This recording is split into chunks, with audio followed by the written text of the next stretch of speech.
का लड़का अगर हमारी एक बेटी छेड़ेगा तो हम उसकी खुले बेटी लेके जाएंगे, संगत में उठा के बहू बेटी, जिसके मुल्ले के या शासन प्रशासन के रोक के दिखा देगा। मैं बहुत प्यार से तुमको समझा दे रहा हूँ, अगर इस कारोबार में कोई एक हिंदू लड़की तुमने छेड़ी तो मैं खुलेआम तुम्हारे घर से तुम्हारी बहू बेटियों को उठा के ला हिंदू को मारा तो दसों हिंदू मुसलमान मारे जाएंगे। ज्यादा जिम्मेदार तुम लोग स्वयं होगे। तो मेरी हत्या के लिए जिस सुगर बाड़े में 28 लाख रुपए इकट्ठा है, और सुगर बाड़े के लोग भी सुन लो, न सुगर बाड़ा रहेगा और न तुम लोग रहोगे। हम बात कर रहे हैं साकेत जी से। साकेत जी, हम आपसे एक जानना चाहेंगे कि आप भाजपा और संघ से जुड़े रहे हैं, काफ़ी समय आप सीतापुर की धरती पर आपने लोगों की सेवा की है। ये इस वक्त बाबा बजरंग दास का एक मामला प्रकरण चल रहा है जो लगातार लोगों को धमकी दे रहा है, आपसी सौहार्द बिगाड़ना चाह रहा है। क्या है मामला, कुछ आप बताएंगे?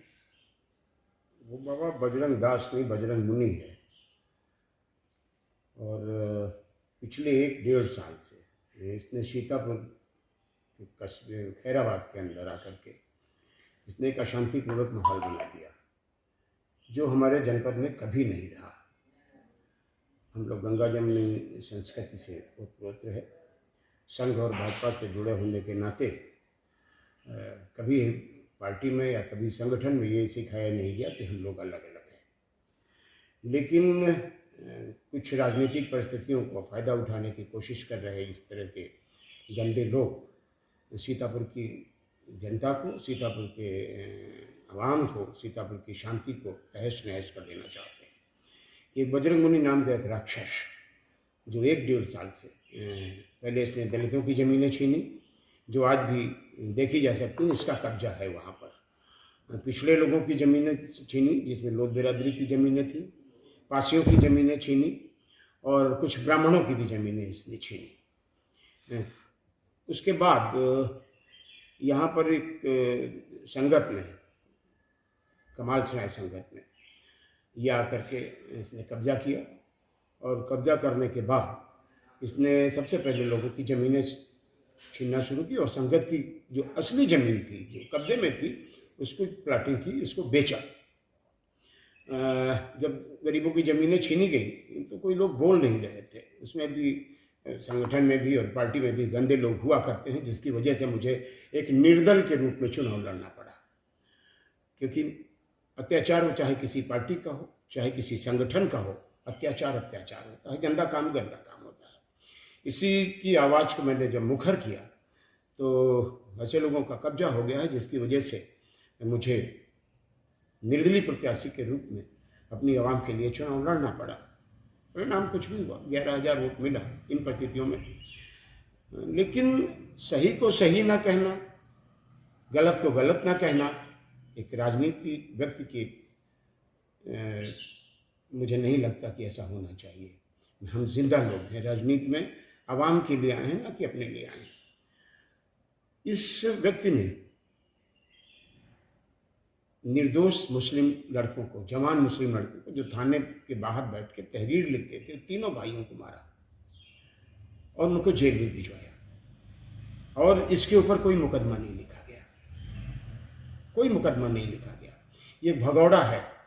ये इसने अपने ही गुरु की त्र्यंबकेश्वर में, महाराष्ट्र के अंदर, आप इसके सारे दस्तावेज उठा के दे सकते हैं। मैंने सारे दस्तावेज पुलिस को दिए थे, थानों को दिए थे, कप्तान को दिए थे, डीएम को दिए थे। वहाँ ये पीटा भी गया है। वहाँ पर इसने अशांति मचाई, उसके अपने गुरु के साथ धोखाधड़ी की। जहाँ का ये रहने वाला है, और ये अनुपम मिश्रा नाम है इसका। ये अपने आप को योगी का रिश्तेदार बताता है, ये अपने आप को मोदी जी का रिश्तेदार बताता है।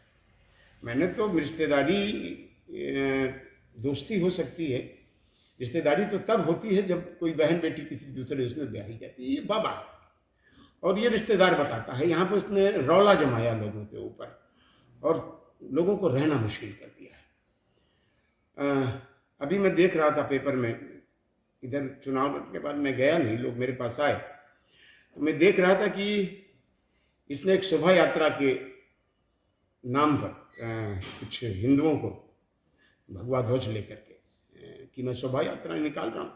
ठीक है, यात्रा तो निकलती है, शोभा यात्रा में लोग जाते आते हैं, लेकिन इस शोभा यात्रा के बहाने ये हमारे जनपद को आग में झोंक देना चाह रहा था और झोंक दिया है। रादर एक सबसे बड़ी मस्जिद जो है कस्बे के बाहर, जिसको शीशे वाली मस्जिद कहते हैं, वहां आकर पुलिस के संरक्षण में 2 पुलिस वाले मैंने देखा ऊपर खड़े हुए हैं और एक नीचे खड़े हुए पुलिस वाले के अंदर माइक लेकर के ये गालियां दे रहा है, उनकी बहन बेटियों को उठाने की बात कर रहा है। तुम्हारी हैसियत ये हो गई है कि तुम मेरी बहन बेटियों को उठाओगे? मुस्लिम बहन बेटियां भी मेरी बहन बेटियां हैं, कोई नकारे कोई माने न माने, लेकिन मैं मानता हूं ये जनपद मेरा है, यहाँ का हर बहन हर भाई मेरी है। यह ऐसे उठाएगा और उसके बाद इसके ऊपर कोई एफआईआर नहीं लिखी गई, वीडियो वायरल हो रहे हैं, लोग देख रहे हैं, उसके बाद कुछ नहीं हो रहा। कौन सा माहौल बनाना चाह रहे हैं? क्या करना चाह रहे हैं ये लोग? कहां ले जाना चाह रहे हैं हमारी संस्कृति को? मैं इसके लिए ठोस कदम उठाऊंगा। साकेत जी, आप भाजपा में रहे हैं, पूरा जीवन आपका भाजपा में व्यतीत हुआ, भाजपा से चुनाव लड़ने का आपका तैयारी भी थी और टिकट कट गया। इससे पहले आपने इसके खिलाफ धरना प्रदर्शन किया था, क्या था मामला और क्या पुलिस ने कोई एसपी ने कोई कार्रवाई की थी? धरना प्रदर्शन मैंने थाना घेरा था। जब मुझे पता लगा, मैं सत्य की लड़ाई लड़ता आ रहा हूं, मैं भाजपा के लिए जेल गया हूं। एक दलित बेटी का बलात्कार महमूदाबाद के ही अल्पसंख्यक समुदाय के लोगों में पर चार्ज था, मैं उसके लिए धरने पर बैठा था और उनको जेल भिजवाया था। मैं भाजपा के लिए किसी भी उस पर लड़ता हूं, मैं सच्चाई की लड़ाई लड़ता हूं। जब मुझे पता लगा कि खैराबाद के अंदर बुरा आदमी कहीं भी बुरा होता है, हिंदू हो मुसलमान हो, उसको कहना चाहिए। जब मुझे पता लगा कि खैराबाद के अंदर इस आदमी ने गरीबों की जमीनें छीननी शुरू कर दी हैं, रामतलिया वाले एक बहादुर पासी की जमीन छीनी, एक मंगली पासी की इसने जमीन पर कब्जा किया, एक अशरफी लोध की इसने जमीन पर कब्जा किया, एक पुत्तीलाल शुक्ला जिसकी जमीन और जिसकी बाग पे इसने कब्जा किया। जब वो लोग मेरे पास आए और संगठन के लोग भी मेरे पास आए, संघ के संगठन के लोग मेरे पास आए, तब मैं गया और मैंने अपनी बात जब कही तो मैंने वहां पर इसकी तहरीर दी और उसको लोगों को कई बार इसने मारा पीटा। कभी इसने खैराबाद के अंदर अशांति पैदा करने के लिए इसने शंकर जी की मूर्ति प्रकट कर दी शमशान के उसके कब्रिस्तान के अंदर। कहीं इसने जो कमाल सराय के अंतर्गत मठ थे उनको तोड़ दिया इसने, क्योंकि अशांति पैदा हो। लेकिन यहाँ के लोगों ने बीच भराव तो किया, लेकिन इसके खिलाफ कार्रवाई नहीं की, इसलिए मुझे घेरना पड़ा था। क्या यही संस्कृति रह गई है? क्या यही राजनीति? राजनीति का तो नाम होता है कि हम दीनदयाल जी के उपासक हैं, अंत्योदय, अंतिम आदमी तक पहुंचना मेरा लक्ष्य है, ना कि इन राक्षसों तक पहुंचना मेरा लक्ष्य है। वही राजनीति में कर रहा था। थाना घेरा मैंने, कचहरी घेरी मैंने, सब कुछ किया मैंने, इसके खिलाफ प्रेस की, मैंने सारे दस्तावेज दिए, उसके बाद भी कोई कार्रवाई यहाँ के प्रशासन ने, पुलिस ने इसके खिलाफ नहीं की। आखिर कौन है वो लोग जो इसको पोषक कर रहे हैं और क्या चाहते हैं, मैं ये पूछना चाहता हूँ यहाँ के प्रशासन से। हम इस वक्त मौजूद हैं सीतापुर जिले के खैराबाद कस्बे में। ये वही शीशे वाली मस्जिद है जहाँ पर बाबा बजरंग मुनिदास जो हिंदू महंत हैं, उनका भड़काऊ भाषण का वीडियो यहीं से वायरल हुआ था। और वायरल वीडियो के बाद में तमाम संगठनों ने और अधिकारियों ने उसको संज्ञान लिया था और बाबा के खिलाफ जो कार्रवाई है वो भी पुलिस में प्रचलित है और लगातार अभी जो बाबा हैं वो पुलिस की पहुंच से दूर हैं।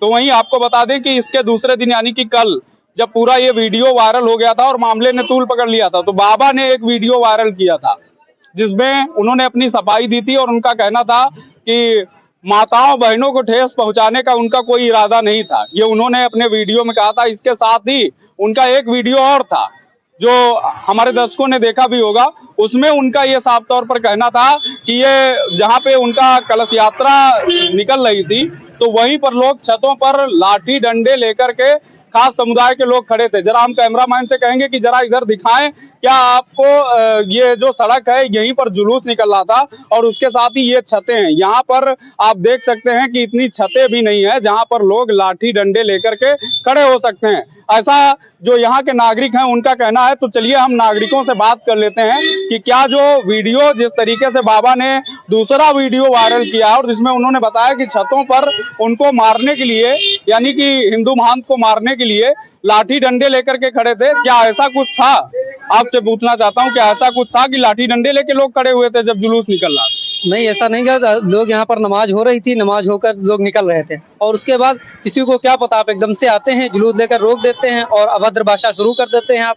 तो इससे लोगों को जब किसी कोई चीज़ की जानकारी जब सामने होता है, सामने पहले पता होता है कि यहाँ कुछ होना है, तब आदमी तैयारी से होता है ना। यहाँ किसी को कुछ पता ही नहीं था, बल्कि लोग यहीं रोडों खड़े थे उनके साथ। अगर ऐसा है तो कोई भी अगर उसका तथ्य तो दिखाएं, वो कहीं वीडियो हो दिखाएं, उनका ही वीडियो है।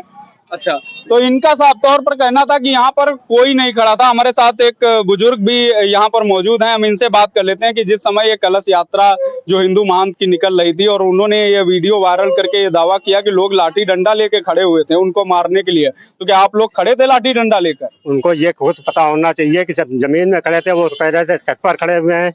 उनको जब यही एहसास है कि जमीन कहाँ आसमान कहाँ, आदमी औरतें उसमें थी या आदमी थे, उनको कुछ तो पता नहीं है।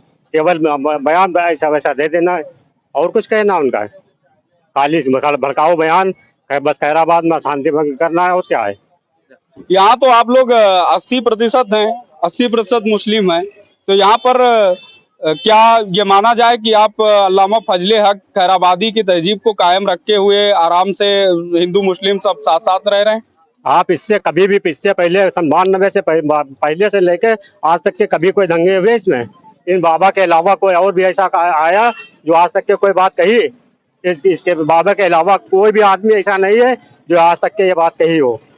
केवल यही आदमी एक ऐसा है जो यहाँ हिंदू मुस्लिम का दंगा कराना चाहता है।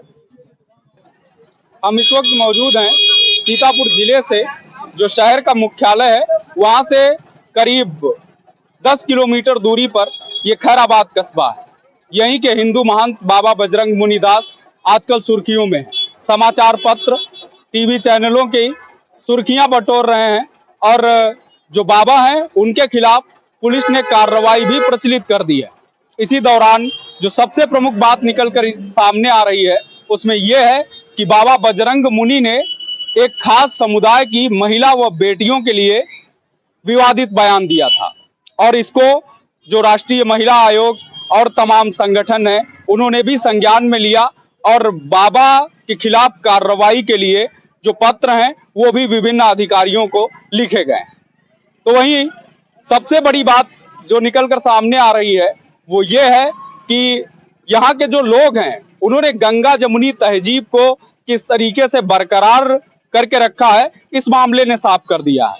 ये वही कस्बा है जहाँ पर बाबा बजरंग मुनि ने जुलूस निकाला था और खास समुदाय के खिलाफ कई अभद्र टिप्पणियां की थी।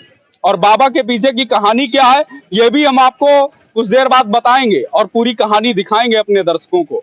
लेकिन उससे पहले यहाँ के लोगों की तारीफ करना लाजमी है, क्योंकि अगर उत्तर प्रदेश में ही मऊ में हिंसा हुई थी तो वहां पर भी सांप्रदायिक तनाव पैदा हुआ था। इसके बाद जो कैराना में घटना हुई थी वहां पर भी सांप्रदायिक तनाव था और मुजफ्फरनगर जैसा दंगा भी इसी सांप्रदायिक तनाव का नतीजा रहा। लेकिन खैराबाद कस्बे के जो लोग हैं उनकी अगर तारीफ की जाए तो ये अतिशयोक्ति नहीं होगा, क्योंकि यहाँ के लोगों ने जिस तरीके से अपनी संस्कृति और तहजीब को बरकरार कर रखा है वो वाकई में काबिले तारीफ है। बाबा और उससे परेशान लोगों के मामले थाने तक ही सीमित रहे और थाने पर दर्ज भी रहे। कई पीड़ित परिवारों को परेशान किया जाता रहा।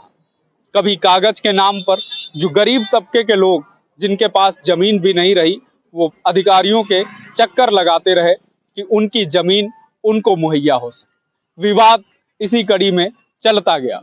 इसके बाद एक दिन वो आता है कि जब एक मुस्लिम परिवार जिससे पहली बार दूसरी बार बाबा का विवाद हुआ था और बाबा ने जो पुलिस है उसमें भी उन्हीं लोगों के खिलाफ रिपोर्ट दर्ज करा दी थी।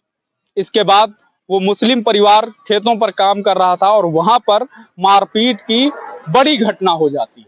बाबा और उनके गनर भी मौके पर वहां पर पहुंचते हैं और इस दौरान जो मुस्लिम परिवार के लोग हैं, करीब 3-4 लोग, वो घायल होते हैं और बाबा के भी पेट में चाकू लगता है। बाबा को गंभीर चोट लगी होती है। स्थानीय पुलिस इस मामले को भी दर्ज करती है और बाबा को इलाज के लिए सीतापुर जिला अस्पताल पहुंचाती है, जहां से बाबा की हालत को गंभीर देखते हुए उन्हें लखनऊ रेफर कर दिया जाता है और बाबा ठीक होकर वापस आते हैं।